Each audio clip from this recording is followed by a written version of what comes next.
It's Corner House Chronicles Day.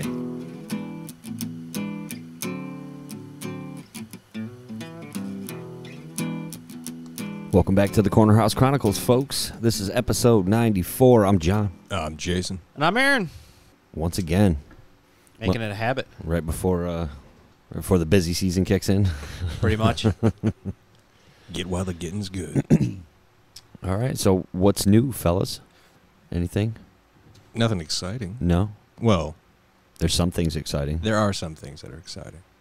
Did you see the story out of Kentucky about shots fired at the national park? Guy was shooting at Bigfoot? I missed that one. Yeah. Totally missed that one. Yeah. I think it was yesterday, maybe the day before, but the story broke yesterday morning, I think. I'm not sure. No. I don't have it right in front of me. But Were these warning shots, or did he actually wing them? Like, I don't know. I'm curious. There was reports of shots fired. Cops were called, or park rangers, however that works, and Probably park rangers. Yeah, supposedly he saw Bigfoot. I'm not saying he didn't see Bigfoot. Right. All I'm saying is that would be a good cover for drunkenly shooting off a gun in a national park. Could, yeah. You got to understand, there was a Bigfoot, sir. And how would you prove him wrong? You know what I mean? That's true. Prove me wrong. I guess a lie detector test, but if he was... But if he believes... If he was intoxicated when he claimed and then sober when he took the test, maybe that would throw it off. I don't know. I mean, honestly, as long as he believes so strongly in it, He can pass he could pass it. Right. How are you going to doubt a man that was in such a life or death situation that he had to defend himself with a firearm? That is true. How dare you question that man? I would love to hear, I wish I had the details in front of me, just how close he was to the Bigfoot that he claimed he saw. Was he like looking through a scope? He's like 250 yards from here. There's a Bigfoot sitting there against that tree. I swear to God, I'm shooting it. What's even better is some guy's going to stop in at some grocery store or liquor store and start talking to the guy behind the counter and be like, God damn, I was in the park the other day. Some motherfucker started shooting at me. I built this real nice stand-up blind. Right. We were out there recording a prank video. I was in a bear costume. Some dude shot at me. It was crazy. I don't know. Maybe he, Bigfoot, if there's no tracks or anything, time traveled or time shifted right out of there. You never know. To the French Alps or some crazy shit. What if that was the one time he's like, listen, I'm going to make contact. I'm going to make contact with the humans. It's been too long. Maybe this time it'll be different. Was he Dracula? No, maybe since he's a time shifter, right? He may have some very important information that he needed to pass on to prevent, say, a horrible outcome. But every time throughout all the ages, he keeps getting shot at. He just doesn't understand it. They're peaceful. Right. Folk. Maybe they are. I say they. It's just one. It could be. What if it's two? No, was it Pixar or Disney or something just made that Smallfoot movie, right? Wasn't that the whole catch was that they make contact with the humans? Just another warning, folks. Getting you accustomed to the idea before they just spring it on you. I also saw they're starting to release more information about the Rick Grimes solo movies for Walking Dead. I haven't heard much. Yeah, they're the first one I think is supposed to come out in the fall of 2020. Okay. Like right before Walking Dead starts back up. Going to be a series? There's 3 trilogy. And I also read an article that said they were in talks to give Negan a backstory movie. They fucking better. So it would be everything that happened before we meet his character in The Walking Dead in a 2-hour movie or hour and a half or whatever. They don't know if it was a one-shot or a mini-series they did about Negan. Oh, it's sad, but it's good. I'd almost rather see it on Netflix, like a series where you get stretch it out over like 6 hours. That would be kind of cool. Yeah, but they would just put it on AMC because it's Walking Dead. You know what I mean? If you're going to do it like that. Well, I think the idea is they to might hit not theaters. be able to finance it, whereas Netflix could finance it. They could, with yeah. theater-type money and drag it out longer. True. So it's not a condensed story. You can actually flesh it out more and do shit that you want to do. Yeah, I think they're getting ready to cross the 2 shows into, I think, Fear the Walking Dead. They're okay. I'm pretty sure. I honestly think both of them are on their way down.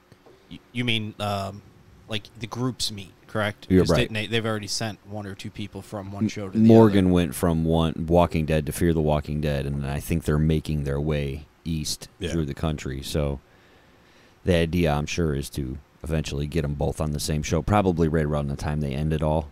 Yeah. I would imagine would probably be a good. And then build the utopia. Because they just ended the comic book. That's what Jeannie was telling me. Yeah, it was That he just finished it. Yeah, I think it ended at issue 193. Yeah. Oh, why wouldn't you do 7 more? That was Other how he's things- surprised. Yeah, because they killed. Well, spoiler Spoiler alert! 3, 2, 1. They killed Rick in 192. I thought he died way early in the comic book series. No, I know he cut his hand off. Yeah, he but- got his arm chopped off. Oh, okay. But no, he was still alive. He was the main character throughout the whole comic series. Okay. And the compound that, I don't know if it was Alexandria in the comic, but it was similar to that. They banished a former leader who tried to revolt and take it back over, a la Negan did in the show. Mm-hmm. The group wins, kicks them all out, didn't kill the leader. Then the leader started doing shit. Then Rick had to kill the leader. It was a life and death thing. But the leader's kid, who was against the idea of the whole Civil War, wanted revenge. He kicks Rick's bedroom door open in at like 3 in the morning, wakes him up. He's like, boom, just shoots him a couple times and walks away. And then the next one picks up with Carl's dumbass. I hated him in the show. He's still alive in the comics too. But it progressed, say, like 15 years. Okay. And it just showed like one of the walkers walking through a field to a farmhouse. And then Michonne's fucking sword whoop, lops off the head and it backs up. And it's Carl with a full beard wearing the sheriff's hat with Michonne's sword. So basically what the TV show's doing now with Judith. Kind of, yeah. But it was interesting that one little thing, it was like set in the future and the majority of the walkers died out. So they were more of like a Attraction. And that's what they made them into, like a traveling circus. I forget who it was that had the circus. Was it Jesus? I forget. Someone had a circus, and that was one of theirs. That a bigger character in the story. Yeah, got loose. He killed it, and it was like, oh, you like killed my horse type thing out in the Right. They're West. considered Right. property. Yeah. Right. So he took him to court. And Maggie was the judge, I believe, or is Michonne? I think it's Michonne. Michonne was the judge, and she had to try him. But they had advertised up to, I think, issue 200 with different covers and that. Yeah, they paid artists to create these custom covers based on what they were telling the story would be. How it was going to go. Right. And that. Right. And then there was a rumor, like, the new comic book comes out on Wednesdays. And on Monday, one of the bigger distributors was like, something's up with 193, guys. And the small online communities of collectors, speculators of comic books. So everyone started going nuts and grabbing them because the guy usually knows his shit. Mm-hmm. Tuesday, rumors started popping that, like, hey, this is going to be the last one. I'm hearing this from people at Diamond. They told me not to say nothing, but I'm just telling you guys. And it slowly spread. And then when it came out, Kirkman made an announcement. It was like, yeah, we're moving on to, like, we've told the story as much as we wanted to tell it. We could drag it out and keep going, but it's not going to be the same quality. Yeah. We don't have the same heart that we put into it. We have other projects we want to go to.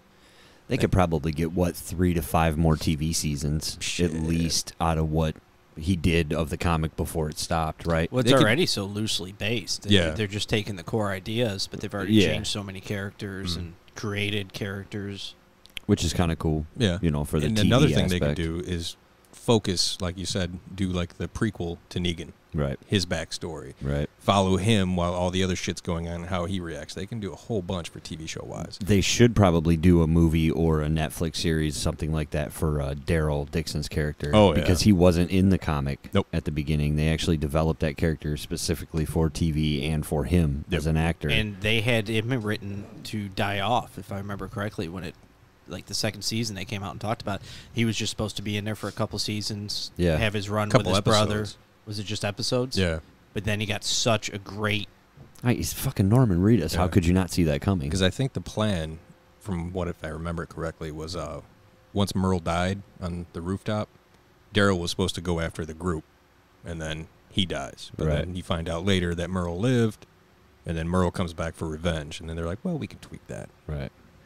They can't kill Norman Reedus' character off. The ratings they would can. take such a hit, though. They already have. Yeah, but it would be even worse. Oh, yeah. You know. Guaranteed. people would definitely like, okay, that's it. I'm not tuning in next season. I don't care anymore, right? And there's a couple characters they shouldn't kill, but he's one they can't. I don't think. No. But eventually they're going to get to that point where they, like in the comic, they feel they've done everything and they need something to draw people back in, and that's when shit goes crazy. That could be just like think about when the last season, mid-season break. They like, oh, could he be dead? And then it comes back and he's dead. That was just like when Negan with the baseball bat. Yeah. Oh, yeah. And right. the build up to that big. That was rejuvenated the whole series. That was so great. Because they shot a scene with him killing everybody. One of them. So if one of them leaked, and everyone was like, well, they died. Well, they died. So that way rumors couldn't get... And everybody knew it was Glenn right away because that's how he died in the comic. comic. Yeah. So they were like, it has to be at least Glenn. And then but the Abraham that was a surprise. Right. Yeah, that's the one that kicked everyone. Mm-hmm. That just threw everybody through. Yeah, because didn't he like throw up the deuces or whatever he did to that chick, Rosita or whatever her name is? Rosita. I think. Yeah. The chick that was traveling with him in Eugene. If they did a solo series just about Eugene, that would be interesting. That would be kind of funny leading up to... You would watch. Oh, yeah. Oh, yeah. I'd probably watch anything they do, about a specific character like that. True. But I think, jumping back a little bit, Kirkman stopped the whole comic book thing to focus more on the movies, especially with... Because after they do Rick's 3 movies, they're going to do more because they're going to have the fan base to back it. Right. Yeah, because like you said, right off the top, you got... Negan has to be the first one. Oh, yeah. And Rita's, Negan, Michonne. I mean, there's some of the characters that you really don't want to see, but there's enough big ones that they can kind of create their own little universe with a couple of the movies and then a couple tie-in movies. Yeah. Like they can't do Maggie because Herschel, the guy that played Herschel, passed away. Yeah. So they would have to get somebody that looks like him. Or use excess footage or rework it. They could do that, yeah. Not to jump too far off topic, but to talk about like the cinematic series they could do. I seen a post the other day. It was on Facebook. And it was like about the Mr. Rogers movie. Yeah. It was like, I hope there's a post-credit scene at the end of Mr. Rogers' movie where Bob Ross shows up and teases a PBS cinematic universe. Yeah, I shared that myself. That's gold. That would be sweet. How awesome would that be if they actually did that? I read it and started thinking about PBS characters. Like you would have the whole Sesame Street group. You would have a large. I think arsenal. Fraggle Rock was on PBS for a while. They could probably tie those in if they wanted to. Yeah. Antiques Roadshow, the movie. That's good. What else did I see? Netflix is about to do Invader Zim. Is getting a Netflix movie, which I don't know. What? Invader Zim. It was a Cartoon Network cartoon that Some has little a alien huge following. Yeah, it's Really? like a cult-like following. They got canceled quickly, and it pissed off a large amount of people. Kind of like the whole Rick and Morty thing. Exactly. And, yeah. People take their cartoons so serious. Holy cow, man. I watched a video yesterday on Facebook about Matt Groening and how he's a time traveler and all the different... the two guys put all the shit together, and they were going through it. It's just so funny to watch. The dude's got to be a time traveler. Oh, okay. All right. What if Matt Groening is Sasquatch? Is Sasquatch. I see where you're going with that. Right? And that's how he hides from people while he's time traveling to get future news to write into The Simpsons. And when people see him, he just throws that fucking costume on and right? And chances are people freeze, piss their pants, and pass out. Then he disappears into the... he actually looks like a Sasquatch. Hired some guy to pretend to be him, right? Because all of his encounters with people trying to warn them about things has turned out to be, I'm going to shoot it. So if he says, all right, guy, this is what you're going to do. You're going to pitch this cartoon. You're going to add this, this, this. I'll make you famous. I'll make you famous. And he's just a puppet for an actual time-shifting Sasquatch. A time-shifting Sasquatch has been choreographing The Simpsons all these years. Possibly. Trademark. And the sequel. Double stampsies, no quitsies. And then the sequel would be how they explain that he also finances it because he knows in the future what sells, and just like what Time Cop, he goes back and invests and owns the company, and that's why it's never been canceled. He's Disney. Ooh. Sasquatch is? Oh, shit. You think, is that what you're saying? Yeah. Oh, that is entirely possible. I've heard Because who owns The Looser. Simpsons? Disney. I thought it was Fox. Yeah, Fox. Who owns Fox? Oh, yeah. Disney. Look at me. And I'm back on track. Everything leads back to Sasquatch. Think about it, folks. That's an impressive 6 degrees we just came up with right there. And you're welcome. We figured you out, Matt Groening. I mean, everybody else has pretty much figured you out. We know the real deal. But we know the truth. We're like the X-Files over here. Just need a listener to chart that out for us. We got to actually get an intern. Larry, get in here. God damn it, Larry. Chances are he's probably going to fuck something up, but as long as he gets close. Not too close. Eaten by Bigfoot. That is true. I don't know. We haven't seen any reports of somebody being eaten by a Bigfoot. They always just see him and Bigfoot gets away. Well, that's because he doesn't eat out. He eats take home, so he just takes it to the other dimension. That's why there's so many missing people. Remember the cave we talked about? Yep. Just saying. Oh, there it is. Had to get it on the show. Yeah, I found that pretty interesting. Every time I watch that video about The Simpsons, it sucks me in every single time. Oh, every I've time. seen this shit like 20 times, but I still watch it every crazy. time. To keep on a similar track. Okay. I've seen this before a few times, but never really looked into it. There's a monument in Georgia. They kind of refer to it as the Georgia Stonehenge. There we go.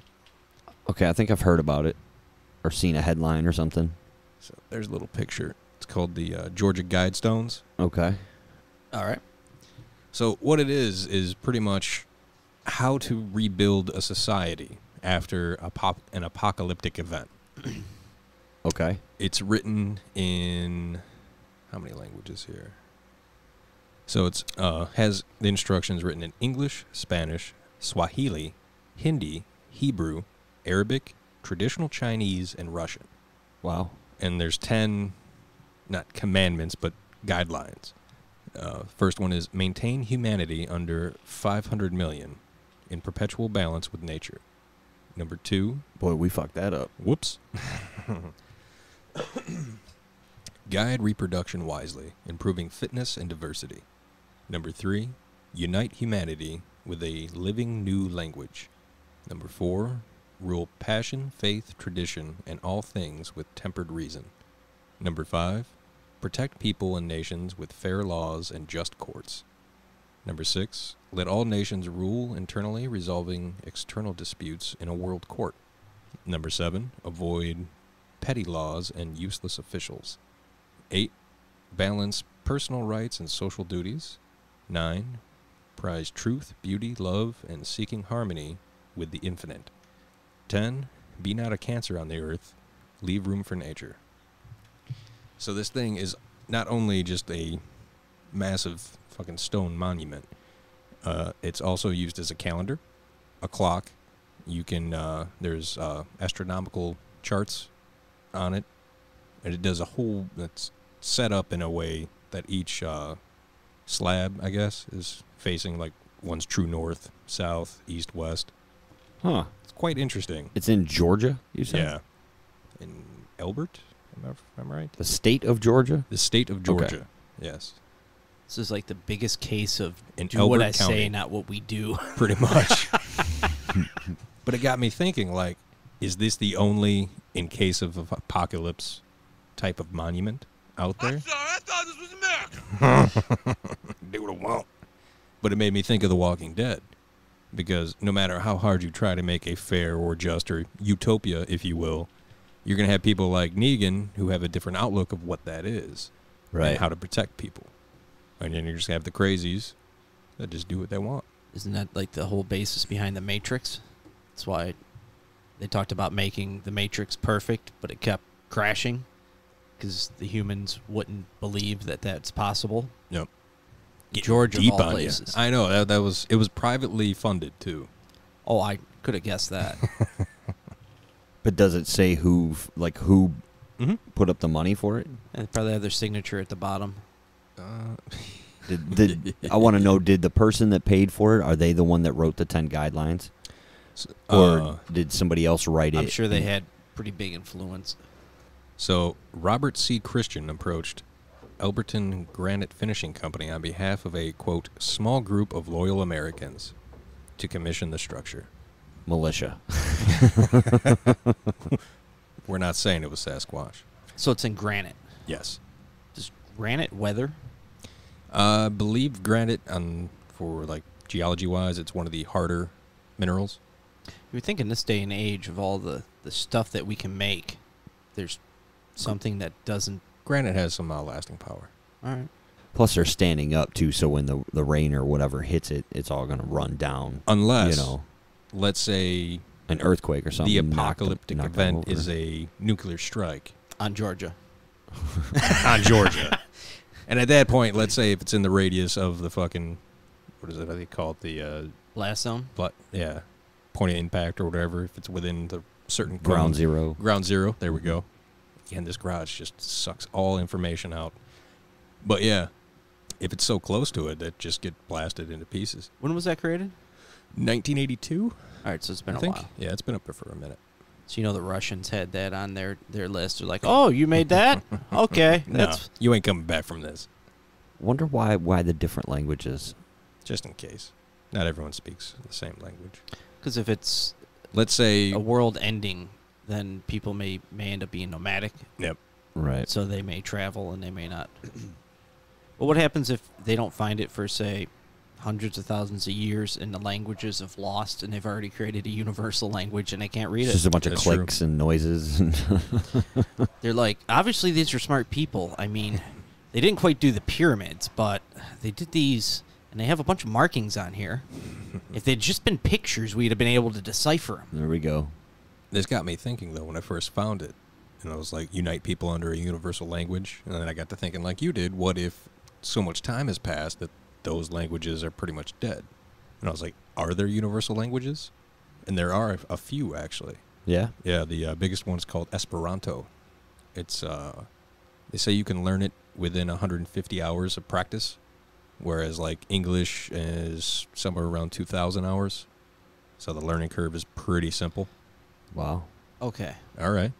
So you were curious if there's a universal language. Yep. A universal language means everybody speaks it, correct? Everybody can And everybody can. speak it. So I looked it up, Okay. and it brought up the Esperanto. And the dude who started it, I think it was right before World War II. Or, yeah, somewhere in that ballpark. He was like, fuck Pig Latin. I got something for you. He proposed it to, I forget what it was. It's not the United Nations, but whatever it was before. And every country but one voted to adopt it. So that way they would start teaching it to their people. So it was a shared language. Tell me we were the country that didn't vote for it. Negative. Okay. We have a friend who lives there, though. A friend that lives there. France. You are correct, sir. Ah. France was the only one to vote no. Hmm. Russia wanted to ban it completely originally when they first caught a whiff of it going on, and then and they wanted to kick the guy who invented it out of the country. Oh, this was a Russian language? I think it was under Russian jurisdiction, but later They're after the war, involved in everything. then it got rezoned and shit. Anyway, Leo Tolstoy, the writer, Yeah. used his influence with Russian officials to keep him around and to leave him alone because he was a fan of the Esperanto. Esperanto, huh? Yeah. I'm going to try and learn it. It's pretty fucking easy from the video I watched. Really? Yeah, you just got to put a little bit of time in. I want to learn it. Let's do learn it. Let's make that our official language of CHC. The CHC official language is now, well, soon to be. We got to Right. learn it first. We'll do like a segment in Ooh, Esperanto. there we go. And then people will have to learn it. That's what we should do for like future giveaways. We'll drop the clues in Esperanto, so you have to listen to the show and then learn the language to figure out what the clues are, like a verbal scavenger hunt. So Esperanto is the most widely spoken constructed international auxiliary language. Auxiliary. They even have their own flag. The language does? Yeah. That's odd. It's Oh, yeah. Wait, is this the language of the country that's on the oil rig? Do they speak it out there in that part of the world? No, Would that be some shit? That would be some shit. Oh, let's see. That's so funny. It's interesting. There's some crazy shit out there that we don't know about. We try to find at least one thing every show. and share it with you folks, because if we know, we want you to know. Some of you might even speak Esperanto. We don't know. Does it say estimated how many people speak it? I think it's somewhere around 200,000 worldwide. That's a tiny club. That's That not is. very universal. It's not as popular as it once was. But every year they have a gathering in France. Oh, I bet they do. Yeah. And then to expand and talk to each other in said language. It's ironic they chose France. It is kind of ironic they chose France. I don't know if it's They're like, always we're in gonna France. make this happen here, whether you like it or not. Bonjour, bitch. 200,000. I think it's somewhere in that ballpark. That's less than the population of like Anchorage. I'd have to look that up. It is. I just happened to look that up the other day. It says Well, I'm glad that it could be used so quickly. it says users native estimated 1,000 to several thousand in 2016. L2 users estimates range from 63,000 to 2 million. People who have only know Esperanto are Right. the 1,000 so many, and then 1,000 to several thousand. Yeah, and So then the people who have it as a second language. They say it's really easy to pick up. I gotta. it's written like Latin script. It says so. Kind of. It's a combination of. It's like I think there's Russian, Italian.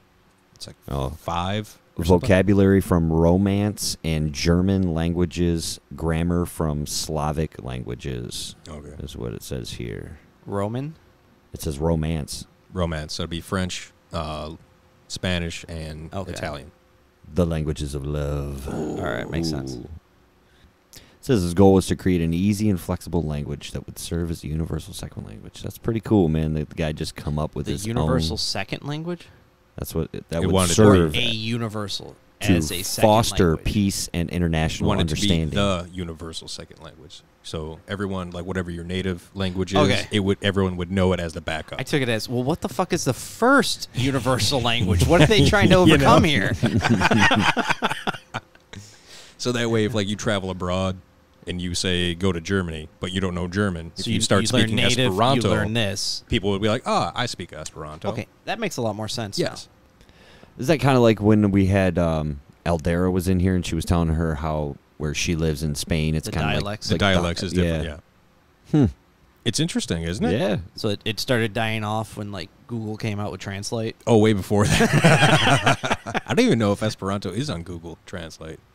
There's a question. Yeah, because if they're not on there, You might want to step it up. or just give it up.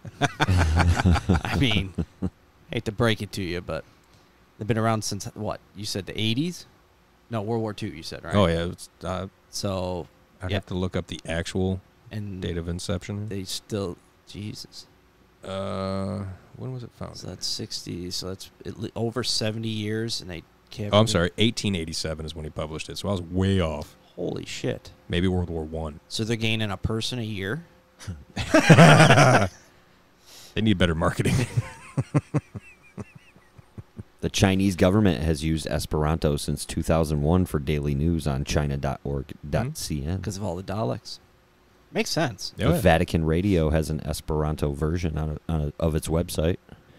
The U.S. Army has published military phase books in Esperanto to be used from the 50s until the 70s in war games by mock enemy forces.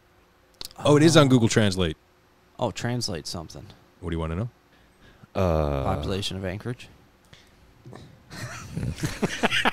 You already know that, though. Let's say hello. We'll go with something easy. Healy. Hele. Hopefully I'm pronouncing that correctly. Doesn't it just read it to you? You know? Whoa. Hele? Hele. That's hello. The way I watched a video on it, I don't know, a while back, but it's very simple. I'm going to make a Or note. it looks very It's simple. going to say, learn Esperanto. That's my note. Sounds like a name of a Western movie. Doesn't it? It's a cool name. I've heard worse. I need a goal. There you go. I want to be able to say one sentence before show 100. That should be pretty easy. Should be. Just typing Esper, it's the third. Oh, this is what you mean on Google? Yeah. Well, because Google's listening to us right now talk about it. So, Thanks, ads. Alexa. hey, Google, talk to me in Esperanto. You know, it'd be cool to get your car navigation. There's a 6-minute video called Esperanto, like a native. Oh. A native of what? Exactly. Is there a country where Esperanto is the... It's an oil rig, dude. I can't remember the name of that country. That's why I keep saying oil rig. It wasn't a country. Back in 2012. Yeah, didn't he started his own country, right? Yeah, an oil rig, and then what? His kids have it now, It's or the something? Principality. Oh yeah, It's yeah. not I'm a sorry. country. I'm sorry. The Principality of Sealand. You're right. Oh, there's a couple TEDx videos on Native language is Esperanto. That's good shit. Almost as good as the beer. You guys want to talk about the beer? I do. All right. Well, wait. I'm going to see what beer is in Esperanto. Oh, there we go. Oh, While you do that, I'm gonna get beer. Viejo. Viejo. Viejo. Viero. Viero. Type in beer of the week. See if it'll tell you that. Oh, we're gonna get our little jingle. We should. Make sure this time you hold it right in front of the mic.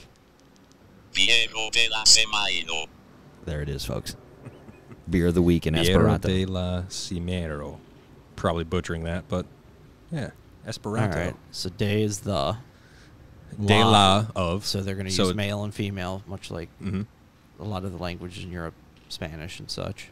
The masculine and feminine. Yep. This isn't going to be easy because I bombed Spanish class in Oh, high it school, should- but that was fucking 20 years ago. They're so- claiming it's easy. right. Again, if they're saying it's somewhere around 150 hours to learn Mhm. versus Spanish, I think is like 1,800 hours to learn. The learning curve should be pretty quick. I think there's only like, Isn't Arabic the hardest to learn? I thought Russian was, but I'm not Russian, sure. Or okay. English. English, Russian, and Proper English or American? American. Okay. American. Because we like to bastardize things. They say that's harder in Russian. Did you rank them, or you just? What, English? Yeah. It's the like top two. I think it's like English, Russian, and Chinese. I don't know the exact order, but those Okay. are the top three. I know Russian. You got to learn a whole new alphabet. I mean, same with Chinese for like us learning. Yeah. No, the Chinese have symbols that mean more than one letter Yeah. together too. That's the part that I was like, fuck that. I'm not gonna learn that. Or you just tilt the symbol 90 degrees and, And it's it's two totally different different. letters Oh, or two words together, you know, and like what If you is get it this? tattooed, people will laugh at you. Be like, "Oh, chicken noodle soup, huh? Sweet." Oh, I wanted to say before we get in officially to the beer of the week, Okay. I went to my parents' house, Uh-huh. then to my sister's house. Okay. You're aware of how short of a trip that is. It is. I seen 8 all black Dodge Rams Oh, Black Dodge Ram. in that time frame. Clutch. So clutch. Dude, I'm getting one of his shirts. I'm totally gonna get a shirt. You don't know what we're talking about? I have no idea what You you're haven't talking seen the about. all Black Dodge Ram video? No. Did you see the one he had today about the polo shirt from Aero Pastel? I did not. It's like 2 minutes long. It's real quick. It's fucking hilarious. We'll show you after because I don't Yeah. want to play it and, you know, take all the time. But But while you're pouring, I can tell the folks at home what we're drinking. all right. So tonight we're sampling strawberry Shortscake from Shorts Brewing Company. It's only 4.3% alcohol, so it's not bad. Easy drinking. Now, strawberry Shortscake is a golden ale. The addition of strawberries and milk sugar transform this beer into a rose-colored nectar that has hints of cream and is pleasingly sweet. Biscuit flavors and aromas arise from the great amounts of Victory malt used in the brewing process. Now, I would like to note that those strawberries are Michigan strawberries. I taste no biscuits. I have no real biscuit tone. No. I mean, obviously, I taste the strawberry part to it. Yeah, the strawberry's nice. It's not overpowering, No. but it's nice and mellow throughout. Still, like, again, our palates may not be the most advanced in the craft beer world, but not sure about... I'd like to think we're at least, you know, novice stage by now. I think we're past novice, but Okay. not full... Not amateur. Not yet. Yeah, Okay. Or maybe just like the beginning And they're- stages of yeah. amateur. there you go. Okay. And I would say the aroma still has a subtle hint of strawberry to it, more so than anything else. Did you say they do sell this in cans or bottles? This one, Yeah, Is it I this saw one? some pictures of some bottles. Okay. I got mixed up because we got a growler of it, so it's our first time not bringing a can or a bottle. Right. So I ended up trying the vast majority on tap over at Top Shelf with Justin in Allen Park, in Allen Park. Awesome place. highly recommended if you have the time or in the area. There was a couple other ones I really wanted to bring, but had two things going for them. They were over the 14% mark, and they were out of state. Yeah. Well, 4 weeks from now, you can grab one of the out-of-state ones. for the little growler, it's $20 to fill if it's around. They only get one keg. It's very limited. Well, that was the Revolution. yeah. From Chicago. From Chicago. Yeah. This ain't bad. I don't think I could get through a 6-pack of it. But once in a while, it wouldn't be bad. I think this one cup is good. Like, I sipped on the first half and, you know. I think it's a nice dessert. If you're, like, say, eating a cake or something. True. I feel like it's, like I could sit in a movie theater and eat a bag of popcorn and drink one or two of these beers while I'm watching a movie. That wouldn't be bad. Yeah. You know what I mean? Like, you're sitting in a nice reclining chair, air-conditioned, dark room. Couple bottles of it just to go do Right. an event like that, sit there. And, Yeah. Or maybe at a beer festival, if you were just kind of hanging out in Walking a shaded around. area, Oh, just in a chair, Okay. like a cruise or something, maybe. all right. So you say it's more of a relaxing, lounging type. Yeah, mainly because I'm sipping it. Yeah. You know. So this would not be a shoveling snow beverage. No, I like them a little thicker. A little beefier. Yeah, when I'm outside shoveling snow. But I could see more drinking this with more meals. I think it can pair up with a lot of meals. I think so. Probably go good with chicken. Because or fish. I don't personally. I don't like drinking a lot of beer at dinners. No, when it's I'm it's eating it. overfilling. It is. I could see having this because it's just like a compliment. It's like Lighter, having your sweeter. dessert while you're eating. There you go. Or just have this for dessert. It's all about options, folks. Nice steak dinner and then Cap it off with a couple of bottles of these, yeah. strawberry shortscake. Depends on Did what you you're just having. smack your lips? I like it. Okay. Depends on what you're having I was just making for sure dinner. that's what I heard.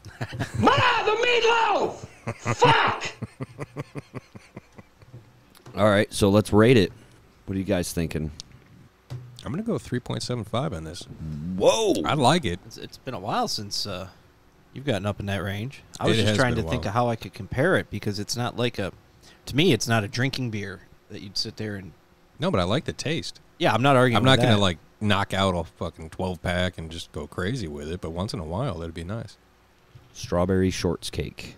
It's got an average of, well, wait a minute. 3.65. Are we drinking the fruit beer or the wheat wine?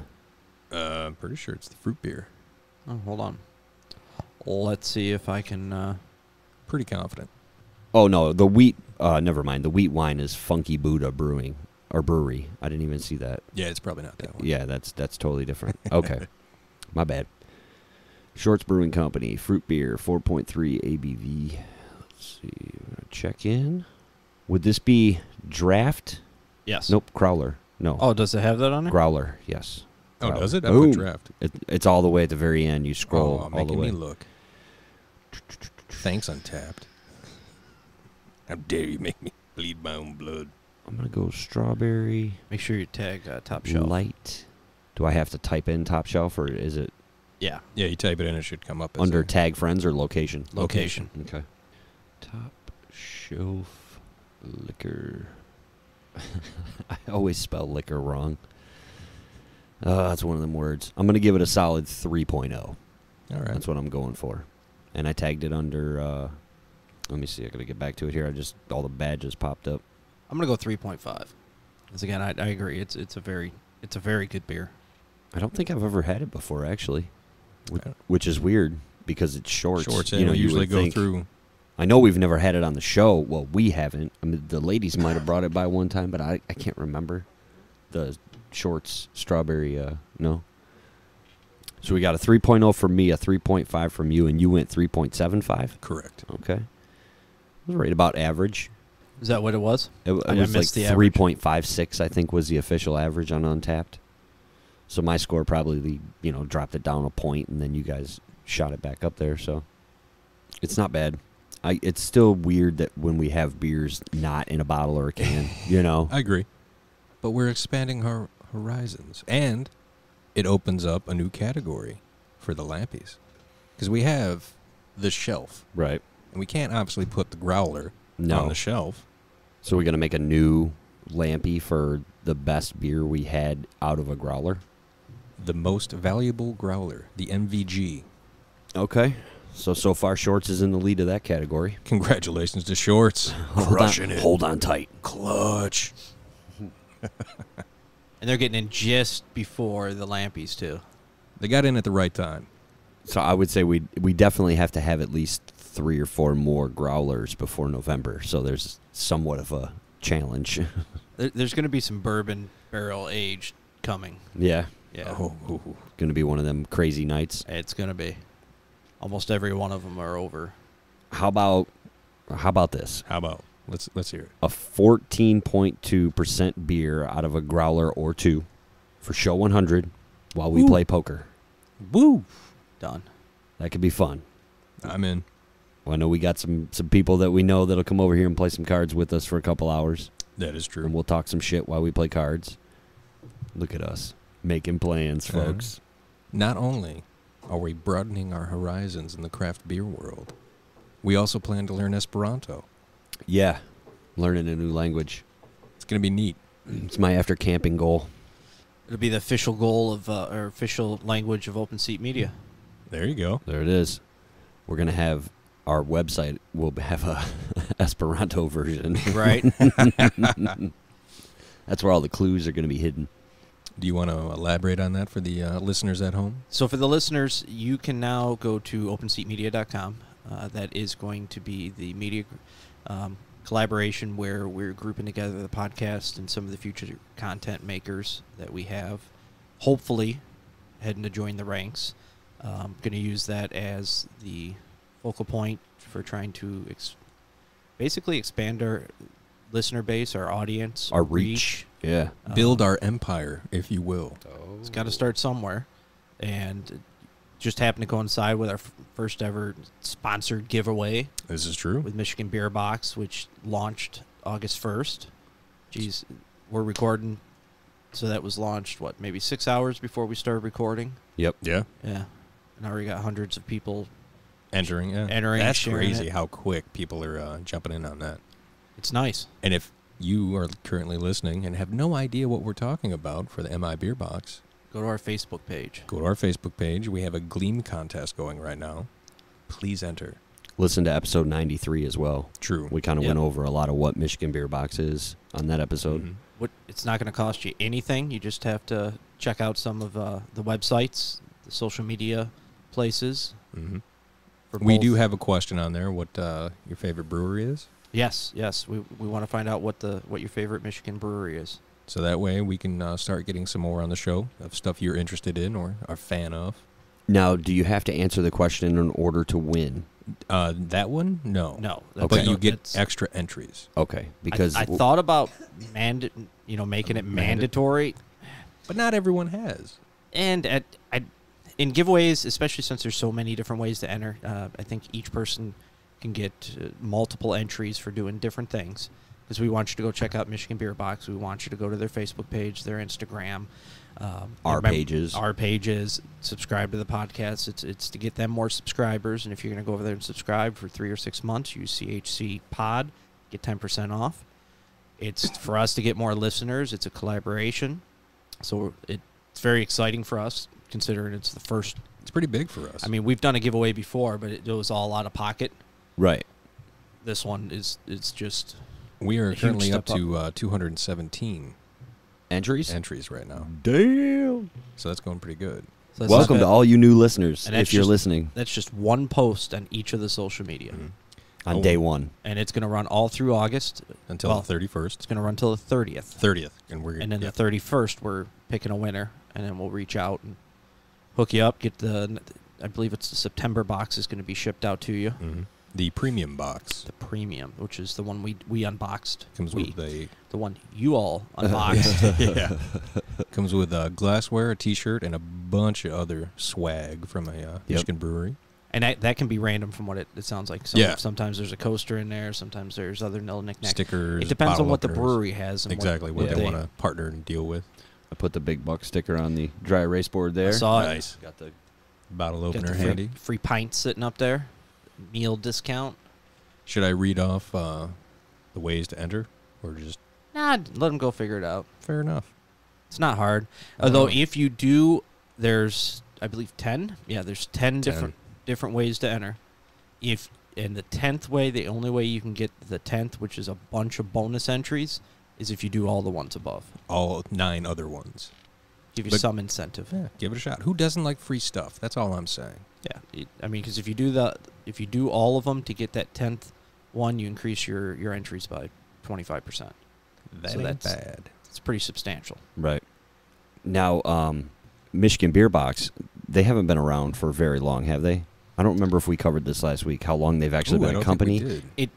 We weren't able to find out on the website, and while the communication was going back and forth, we found out in the communication that we're going to actually have him on the show. Okay. So a lot That's of true. that stuff was held back from us sharing on here because it's going to be a discussion that we're able to have right with him. Gotcha. And that's going to be here in August. We're going to get him down. Yep. Right. Couple weeks now. From now, I mean. Yep. So that's another exciting thing. Something else cool right before show 100. You know, August and September are going to be kick-ass months for our show. we're building it up for you, folks. We're trying. So tell your friends. Are we, did we clarify, are we not able to win? We did not clarify. We did not. I just assumed. I don't want to win, got a right? free box. I'm actually going to probably sign up for the 3-month subscription here pretty soon. Yeah. Yeah. I know how you can get a discount. Yeah. Me too. I got to wait for camping to be over. Oh, yeah. That's my first expenditure. One hurdle at a time. Right. Then it's MI Beer Box and Esperanto. Is Open Seat Media part of the liking The and stuff collaboration? in the Gleam? no. No. Okay. No. Just CHC. Just Because CHC. before we launched, actually, we had a soft launch of the Open Seat Media, just getting the site up and running and all the social media and everything. Fixing the bugs and And then we ended up getting hooked up with this. Big shout out to Kapowcast. yeah. Tony. Tony over there. He's actually the one that passed it on to us and was like, hey, discovered this. Thought it was right up your alley. So I reached out, and that's what got the whole ball rolling. And then we were able to end up getting the box to do the unboxing and set up the contest before we had the hard launch of Open Seat Media. True. And it really isn't so that Open Seat takes away the focal point and the shine from each show that's under it. Right. It's more to help them, so just kept it straight with Michigan Beer Box and CHC. Boom. Check it out, folks. It's a good deal. Do yourselves a favor, You know? especially if you're into craft beer. Or it could be a great gift for somebody, This is right? true You as buy well. the subscription now, and they get it through the next couple of months of holidays. Mhm. Because the premium box is awesome. Fall. Mm-hmm. I thought about even just doing the glassware box. I know. Just- we talked about that on just the to last have a- episode. Just have a collection. Yeah, just to have the Yeah. collection of, especially since some of them, like I know one of the images out there is Heart Brewery, which I Mhm. don't think we've had anything from them yet. No. No. But they have one of those, almost looks like a Scotch, like a fancy. I forget what it's called. I'd have to look up the name, but it has like the stem and it goes out. Yeah, Yeah. it's like a short wine glass, but not for wine. Yes. But yeah, that Oh, glass see, looked that's gonna bother awesome. me. So I just imagine having a few different types of those glasses. Yeah, you definitely want to get them up like on a shelf or something, display them, unless you're going to use them. Well, if you got some cool ones from like northern breweries, take them with you, No. do a little weekend, and take that pint glass into and then tell the bar, like, this is where I got it.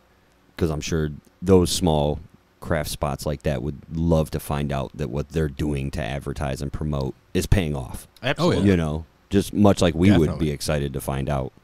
I'm still waiting for that. Hey, you're that guy from that show moment. I'll keep waiting for it. Maybe one day. All you can do is hope. Open Seat Media is going to be cool, folks. It is cool, folks. It's not going to be. It is. Well, okay, it's cool now. It's going to be rad as soon as it gets everything, all the gears are in motion and all the people that are contributing with their content, pulling it all together. We got somebody possibly going to do a written blog. Yep. We got Mhm. one or two people possibly going to do Video blogs. video blogs, podcasts. Potentially other podcasts join in the ranks. We got 2 under there now. Yeah. Of course, Corner House and then Guido and the guy. So, truthfully, we just kind of got addicted to the podcasting thing. I mean, Yeah. we started it way back then. We didn't. We always Anticipate all this. we hoped. Oh, yeah. We hoped. We had big dreams. But then it was like, yeah, who's going to listen to us? Right. And then as it started to grow, it's like, all right. And then starting to get some more podcasts. It only made sense to try and start the media, Hub. Branching out. as the show started growing, rather than trying to corral 6, 7 different shows under one. Well, we got 2, potentially a bunch of other content coming. Well, let's start it now, and then that way it can grow into the fold rather than us trying to wrangle a bunch of cats. It's kind of like our little Marvel or PBS universe, Ooh, if you want to think about it well put. like that. You I know? like that. Right. We're all our own little characters in the universe. Sounding like Jim Carrey. I'm sorry. I promise I won't start painting any weird pictures or nothing. Who knows? I appreciate your confidence in me. Hey, gotta have an open mind, man. Yeah, Start this coming out with cubist visualizations of time-shifting Sasquatch. It could sell, man. You don't know. You don't know the market. I think there should be a story written about a guy chasing a time-shifting Sasquatch. I think we should write it. It could be kind In of Esperanto. a boring... And Esperanto. That's all I'm saying. It'd be the first. Well, I have to look this up, but it could be possibly the first movie ever made strictly in Esperanto. How would you subtitle an auxiliary language? You don't. It makes people learn. You have a half-hour video teaching the language before the movie. Yeah, it'll be a 2-hour movie, but in actuality, it's just a half-hour movie. I mean, with an just hour and a half of think learning of the the language. distribution to 1,000 to several thousand people. It's going to be huge, folks. Breaking down barriers. I should write a blog in Esperanto. That's what I'll do. There you go. About learning Esperanto. We, I don't know if Aaron covered this with you or not, but we were talking the other night when you were over here about, we have OpenSeat has a Patreon. Yes. Because originally we had a Patreon for CHC, and shout out to our 3 Patreon people. Thanks for still being our Patreon family. We'll make sure to include you in some kind of awesome benefit now with things moving in the direction they're moving just because you're still with us. They had access to the code weeks before. This is true. Yep. So now everything has shifted under the Open Seat umbrella, and each podcast and different things, each outlet will have its own Patreon. Well, And- no. So we'll have the Patreon of Open Seat Media, but now every tier, because you get to pick how much you're going to pledge. That's what I meant. Yes. That's what I meant. Each show, each content creator will have their own denominations, their own rewards. Some of them are universal, like our Discord channel that we have going. Once you're a Patreon member on any of the content creators, then you're in there, and you get the perks associated with it. But some of the stuff that we're going to share on there will just be to all the Patreon members of all the shows, all the content creators. Yep.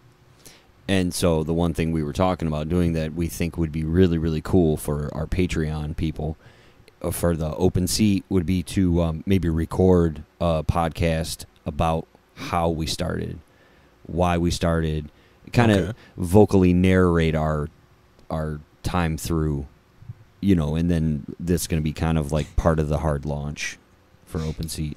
I don't know why my mind went there, but so Back to the Future when Biff is pretty much Trump. Yeah. And Marty goes up and it's like the history of Biff. Yeah. So it's pretty much going to be that of us. Kind of. All right. Kind of. They're going to get a little bit more on some of the missing episodes, maybe. Yep. Maybe a little more details there, because it's only going to be on Patreon. It's not going to be released anywhere else. And it's not going to be a monthly thing. It's going to be as we create it, because we're going to actually put some effort into it. And so it'll be the first one will probably be about us, John and I, coming to how we created it, what we had to get together to do it, the learning curve, what we expected from it, looking The early back, equipment days. the location, Yeah. Location 'cause shifts. We've done that, and then once we cover that, then we're going to look in, we'll have a episode talking about the transition of host here on CHC, because that was a big thing for you to step in, Going from guest to host in a matter of And- episodes was kind of interesting. and for me to step out, That had to be difficult. Be the Then- guy behind the curtain. and then talk. Absolutely. Then there's some that I'll talk some about the website and trying to make it work with free website designs. Yeah. Compared to Open Seat Media is the first one that we have officially spent some money on and got it up. Cornhouse Chronicles is the next one. I think Guido and the guy, so we're going through and revamping everything. But the Open Seat has a lot more function. It's a lot smoother. It's a lot nicer. Yeah. Talk about the challenges of social media and juggling that between 3 of us and the time constraints and the life Thinking- events. Yeah. About art, the graphic design and art design. There's a lot of different topics that starting a second show. Yeah, I would say we'll have Rick over here, and me, you, and Rick will go through that lost episode with Billy Fears, and then we'll go through the next time Rick was on, which leads us to Guido and the Guy, and Gene G. We'll go through that so far, what we've accomplished in 31 episodes. So 31. How does that feel, knowing that you're almost at 100 on one podcast, and you're creeping up to 50 on another? They're just numbers. You know, like, you know how quick you can do a show and just forget about the things that you talked about last week, especially over here. And I'm thinking about, like, wow, I remember, like, episode 16. And just right. jumping back and through time and seeing where. A little spoiler that I'll give now for the Patreon that we're talking about is trying to juggle, how I feel, trying to juggle the content of both shows.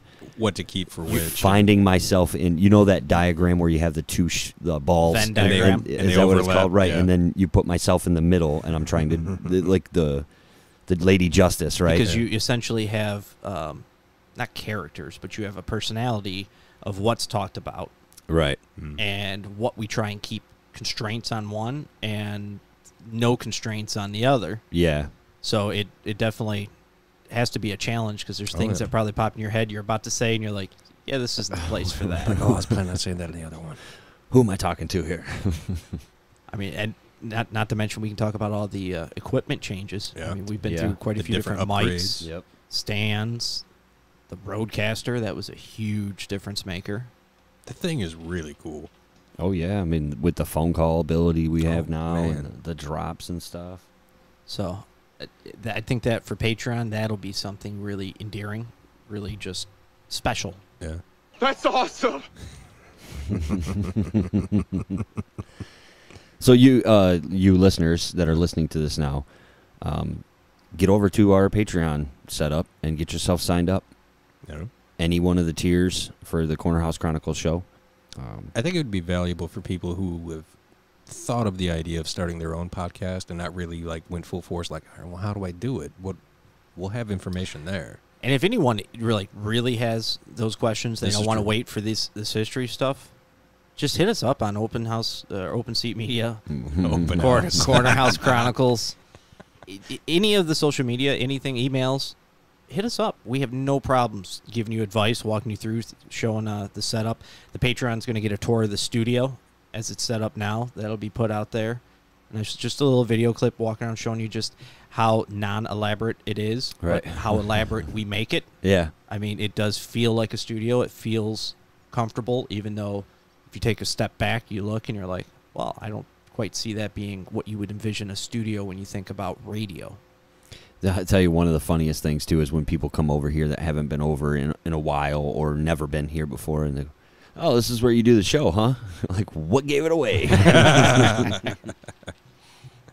But it's fun. We could have one of the Patreons could be talking about all the different guests we've had over and the things that they've shared with us, And the challenges of having a guest. Right. And knowing enough about them to lead them into the right questions, trying to find out what you want, make them feel comfortable and open up. Mm-hmm. So that's one of the big things. It is, and surprisingly, when we do have guests come on, by the end of the episode, that's when they're like full bore into it. Right.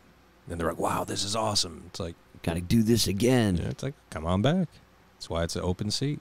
Nice. Clutch.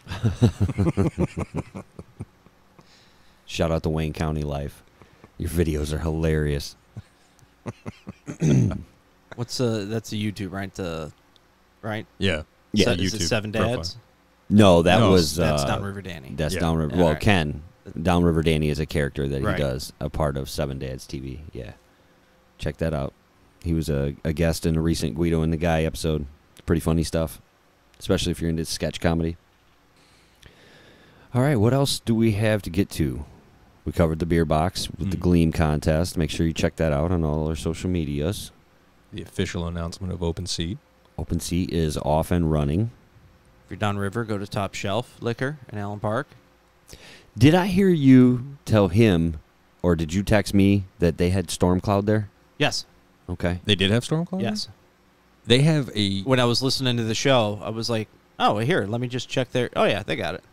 So, for those of you who are curious, out of every liquor store, party store I've ever been to, this one surpasses them far beyond. Yeah. They have an aisle dedicated just to, like, accessories, like the martini olives. Like, there's a whole shelf of Stuff different... you don't find in Ireland. Right.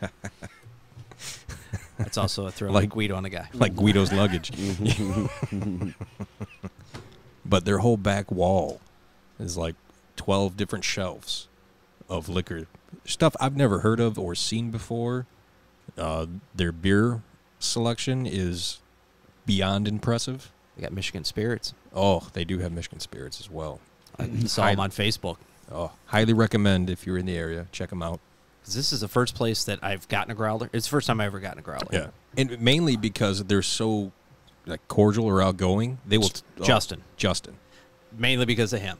Because I've seen him in a lot of the other party stores have the setup.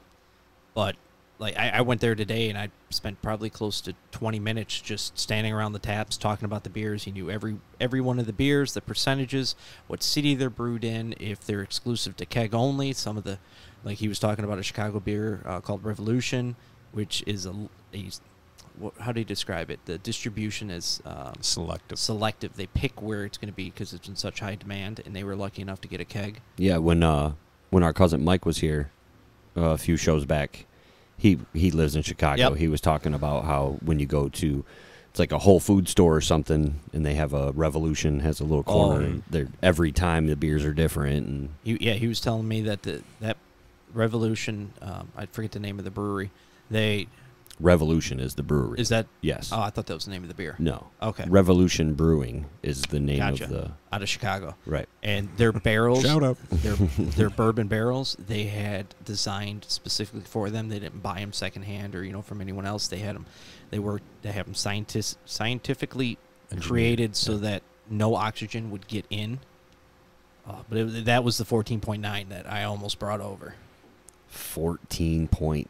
And that number didn't Holy stop me. shit, Oh, no. dude. That doesn't really affect you. You tend to go like, yes, my ballpark. How are you? You'll learn on Patreon. And but it being from Chicago, Hashtag Dragon's Milk. that's kind of what It was Dragon's Mead. Oh, my Yeah. Dragon Mead. Final Humblest- Absolution. humblest apologies. Another spoiler. alert. But yeah, We'll give you a taste, folks. Right. we sat there or stood there for 20 minutes talking about the different ones and about which ones he thought would be good on the podcast. Great store. Well, let's get him over here to talk. I was just telling Jason on the way. Get him over here to talk some beers. He was toying with the idea of when we have the MI Beer Box guy over to bring Justin from Ooh. so they both can get down. Either that or, I mean, if they don't want to split the time, then we can do a back-to-back episodes with guests. You ain't got to tell me twice. Let's do it. I'm all about talking about some good beers. Because they're on Untapped too, top shelf. They're easy to tag right on there. They have a little display right at the register. Mm-hmm. And like you were telling me earlier with Justin, like you'll ask him about something and be like, oh, that one's from Frankenmuth, or that one's from here. Oh, yeah. That one's this. That's a limited run. They're doing this. They don't can this, but they do have it on draft. He knows. It was great. He loved the story when I told him when we had the Cerveza Con Lemon. Con Lemon, because I almost got the Lake and Trail. Yeah. And I was like, when I got there, he had the Lake and Trail. He's like, you guys didn't know? That was crazy. I was like, so yeah, good times. How many do they have? How many drafts do they have there? I took a picture. I mean, would you say it's 10 to 15, more than 15? No, I think it's like 8. 8, okay. Let's see, it is 1, 2, 3, 4, 5, 6, 7, 8, 9, 10, 11, 12, 13, 14. Oh, 14. Okay, so you were close, plus 6. Hashtag Yeah, math. 14. But because I went in there and I don't remember the name of the beer because I got the beer when we got that. That was about 2 weeks ago, I believe so. maybe 3. 3. Yeah, 3. 3 weeks ago. And I was telling you about the one beer that had like the orange lemon peel or flavor with the. And so I went in there and I was asking him about it, and he's like, "Oh man, how long ago was that?" I was like, "It was only like 2, maybe 3 weeks ago." He's like, "Oh, we've already switched out all the taps twice since then." That's how quick they go through them. I'm like, "Oh, yeah." With your memorization of knowing all your shit. Right, that makes sense. So you almost got to go in there and grab a growler or something right now, put it in your fridge, and hold it. He was telling me about the Revolution, and I was like, man, I don't want to pull the trigger on it. He's like, it's not going to be around. I'm like, You're on the clock, kid. oh, man. Well, we're gonna have to get something high potent for episode 100. Oh, that can be done. Aaron's excited about that. More so than I think we are. Well, it's not that I'm not excited, but I'm more excited about sitting around playing cards. Shout out to Shorts for That was their tasty. strawberry shortscake. They're one of the best in the state. I agree. Shorts. They're one of the biggest. Yeah, They definitely have a good selection. I was just reading there was a craft brewery that finally just went nationwide. Founders. Founders. Yeah, we talked about it on They got last just episode. got. They're maybe starting to ship to Hawaii. I believe was the last place they had to get all 50. I like Founders too. They do a lot of bourbon barrel aged and Scotch barrel aged. They got some dark Rum stuff. barrel. Yeah, aged, that's yeah. right up my alley. Man, I'm trying to think. You just said their Shorts was one of the best in the state. I don't. In the top what? What are you talking here? Top 5? Easily. No. Product? Man, I might have to put Old Nation above them. I might have to put Big Lake Brewing above them. Well, you also have to consider you're going off the taste of the limited beers that you've had from them, correct? Very true. Yeah, but I've had limited beers from Shorts. Just because they have more product doesn't mean I've had it. Well, I'm not saying that's why I'm saying they're one of because they have what on Untapped they have 770 beers. Shorts. Wow. But much like we were talking with Revolution, how many of those Shorts beers were early stage Shorts that were available for 2 weeks and then they didn't make them again forever, but it counts. Whereas a brewery like Big Lake or Old Nation, that's not that old. Old Nation 186 Right? what was the other one? Big Lake. Big Lake. Yeah, I wasn't talking about number of product or catalog. 246 for Big Lake. I was talking about Wow. the beers I've had personally, Oh. taste-wise. Like Okay. we haven't had too many odd side beers that we didn't like. There were a couple that were, okay, but, I wouldn't put them in the top 5. I would. So, I think, I was just going off to as the bigger of the breweries. yeah. Well, if you go with the bigger ones like Bell's, Shorts, Founders. Oh, yeah. I don't know if you put Atwater in there.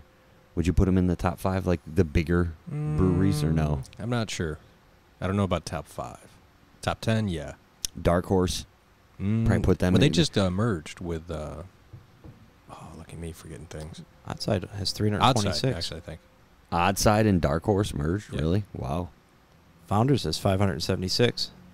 Yeah, no, I mean, like I was saying, as far as size of catalog of product, yes, obviously, those breweries are bigger, more well-known, Bell's 407. You're not going to get Old Nation in all 50 states. That'd be cool. You're going to get Founders in all 50 states, and that's it. Right. Bell's has probably got to be one of the next Yeah. higher, maybe Shorts, That's what I was gauging on. Right. I'm just going by taste. Like Big Lake, like what I was saying, I haven't had one that I didn't like. Yeah. Of course, it's only been 5 or 6, but I haven't had one I didn't like. Shorts, I've had a couple where I was like, I probably it's wouldn't not drink for this me. again, Right. So, either way, it's all good So what's your stuff. favorite It's brewery mixed.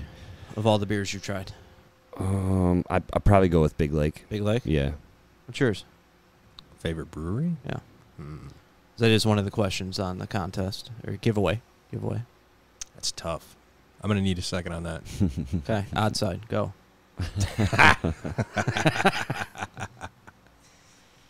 I'm going to have to go with Big Lake. Big Lake? Like John said, I haven't had one that I was like, they were all good. Like Petoskey. I like theirs. Petoskey, well, you like Horny Monk. Yeah. Yeah. Well, I mean, there's some odd sides that, like, they're all right. Saugatuck Yeah, Brewing, I right. But really there's a like. few that I just really like. Saugatuck, we've only had, 1 or 2 from them. So I'm sure they probably have some we don't like. I'm sure Big Lake has a beer that I'm not going to dig. Right.